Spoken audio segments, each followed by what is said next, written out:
claim that about 100 Matildas, mostly A-11s, were captured in France. The handful of A-12 Matilda tanks captured in France were not of much use to the Germans, except for inspection and analysis.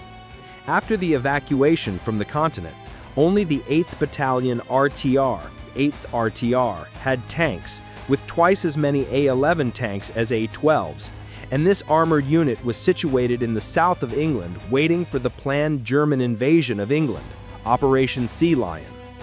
With invasion imminent, production of Matildas continued since there was no time to retool the factories for newer British tanks mounting heavier guns. The Matilda A-12 Mark I was modified after the disaster in France to include the British version of the Czech ZB air-cooled .303 caliber Besa machine gun to replace the venerable Vickers machine gun. To accommodate this change, some spatial alterations needed to be made to the turret of the A-12 Mark I. Also, the electric pump for the water cooling supply was removed, and an exhaust fan was positioned in the turret's roof.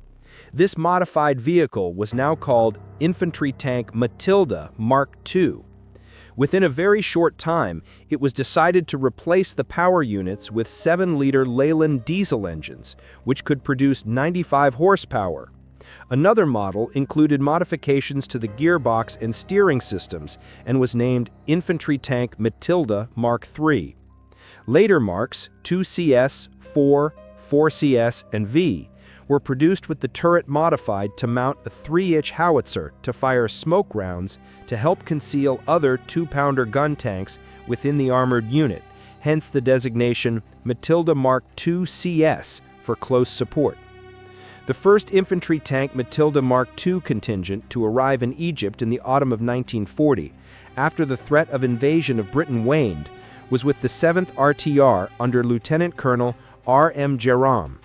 This unit, after 2 months of desert maneuvers, was to be part of the Western Desert Force, initially composed of the 7th Armored and 4th Indian Divisions, all under the command of Lieutenant General Richard O'Connor. The nearest thing to hell I ever saw.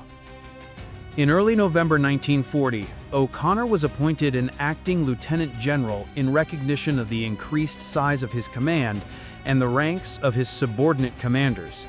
The Matildas of the 7th RTR were designed for direct support of infantry and to create a shockwave in the Italian defense positions then being erected on the Egyptian frontier. The Matilda tank, which caused much alarm to Rommel's